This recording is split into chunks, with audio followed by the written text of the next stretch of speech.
Hey folks, welcome along to the third and final video tutorial in our series where we're learning how to create a multi-level maze game using Microsoft's MakeCode Arcade. In this third and final video, all we're going to be doing is adding a little bad guy into level 2 of our game, just to make it a slight bit harder, and then we will wrap things up. Okay, before we get into it though, let's just have a quick look at where we are up to in our game. So we have got a little fella that runs around collecting coins. He can't run through the maze walls, and he can hit the finish line and end up in the next level. Same thing here, you just run around and collect coins. You can avoid running through walls quite easily, and you can finish the game off just by hitting that finish line there. So it's pretty easy. Now, one of the game design principles that I will have shown you in class is where we make the game progressively get harder for our users. Now, when we begin a game, your users should just ease themselves into it while they get used to the controls and get a feel for things. Once they've got used to how the game is working and how the controls are played, what they'll do is look for more of a challenge. So in level 2, we need to just beef things up a little bit, and that's why in this video we're going to be adding in a bad guy who is just basically going to patrol an area. He's just going to move backwards and forwards, bouncing off a wall, and if we run into him, it is game over. Okay, so it's not much of a challenge. You can always add more after the tutorial finishes up, but it is a start, and it's just showing you that the game starts simple and just slowly gets more challenging as it goes on. Okay, so let's get started by heading over to our code, and I want you to look for the function called level 2 that we worked on in the previous video tutorial. Okay, now remember, this function here, level 2, only gets called up to run when level 2 rolls around. It doesn't run while we're in level 1. Okay, it just sits there behind the scenes, and then once we hit that exit in level 1, we call up level 2's function, so this over here, and that's when this code can begin running. Okay, so we're going to add some more code to that by adding a bad guy in only when level 2 rolls around. So it's going to go in this top section of our function. Okay, now it's no different to what we've done in the past. Okay, we just need to set up a sprite. It's just going to go underneath that countdown timer there. Now the sprite is going to be a new one there. It's going to be called, let's call it bad guy. Make sure it's one word. And the sprite that we're going to use for our bad guy, not the best one because it's got a bit of black in it, and we're using a black background in the game, but we're going to go with this skull looking thing. We're going to choose the one facing to the right. Okay. The kind that sprite needs to be is not a player, it needs to be an enemy. So please change the kind of sprite over to enemy. Now from there we just need to set the sprite's position. So let's grab this block of code. It says set boy. I'm going to change that to bad guy. Set the position to. Now it's up to you what you set this position. You'll have to just try and work out the best coordinates in your game. But I know in mine I would like it 10 across on the x-axis, so the one that runs left to right, and then on the y-axis, the vertical axis, I want it set to 85. In my game that'll be roughly halfway down the screen. Okay, once you have worked out the position that you want your bad guy to appear, we're going to set its scale to be a little bit smaller. I'm not going to show you right now, but I have tested this before making the video, and I just thought that the skull object there was a little bit too big for my liking, so I'm going to scale it down. So the number 1 means it's at 100% size. If we drop that number below 1, say 0.75, it's going to drop down to 75% of its original size. Okay, so it basically drops a quarter in size. And that's what I'm looking for there. Next thing I'm going to do is set the speed or the velocity of our bad guy so that he's moving. Remember, he's just moving left and right on the x-axis.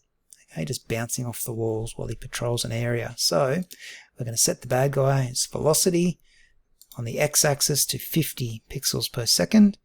And then the y needs to be 0 because we don't want him going up or down on the y-axis. By all means, add other bad guys in after this video is finished, and you can make them go up and down if you would like. That's a bit of a challenge that I reckon you guys would be capable of doing.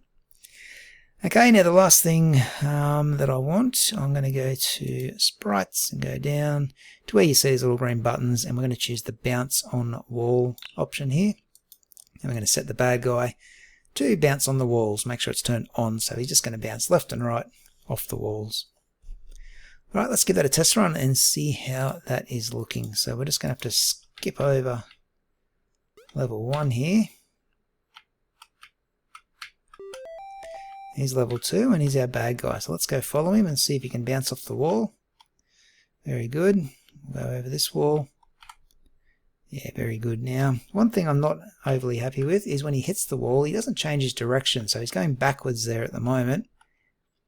And now he's going forwards. I know it's a bit hard to tell with the black in his design, but what I want to happen is I want him to turn around and face the other way when he goes back to the left there. I don't want him just basically flying backwards. Oops, my timer's just run out there. Okay, so what we're going to do here is we're going to put in a whole new section of code. It's going to be from the game drawer here, and it says on game update.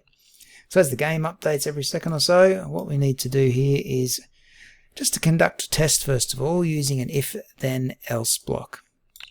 And in here it's just going to be checking to see if we are actually in level 2. So let's just copy this little bit of blue code here by right clicking and duplicating it, putting it up on top of the word true. So if level equals 2, so that means if we are in level 2, what do we want to happen? We're actually going to do another if statement. Now this one's just going to be an this one will be an if else as well, so I'm going to press the little plus sign there, so it'll be if true then, and then I'll have the else there. Let's get rid of this else at the bottom though, we're not going to need that. Okay, so what we're going to do is we're going to check to see if the bad guy's velocity is greater than 0. So we need to go to logic first of all, and we're going to look for the greater than symbol.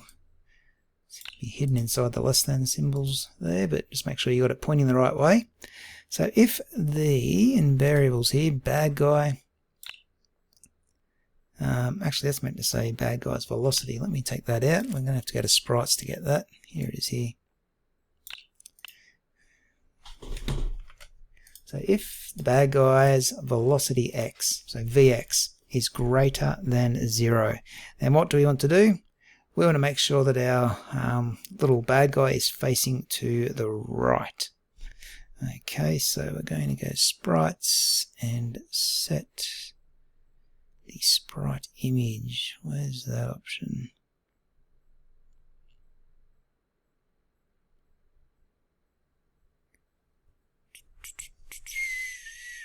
There it is, all the way down there. Took me a while to find it. Okay, what we're going to do here is we're going to set the bad guy image to, and I want it to be that little skull facing to the right. Okay, if we're not flying to the right, so that means we're going to be having our velocity as less than 0, and just duplicate that code and put it in the else. And we're going to change the image here to the other skull that's facing to the left. Okay, so one's moving to the right, one is moving to the left. Let's give that a test run and make sure that that is working as intended now. So our little skull should change direction as he hits a wall. Okay, so he's flying to the right, okay. And then he switches to fly to the left. Okay, that's perfect. And so is that. So you can just see him changing direction as he hits it. I know that's a bit hard to see with the coins there, but he is changing direction to be facing the correct way as he flies through the air.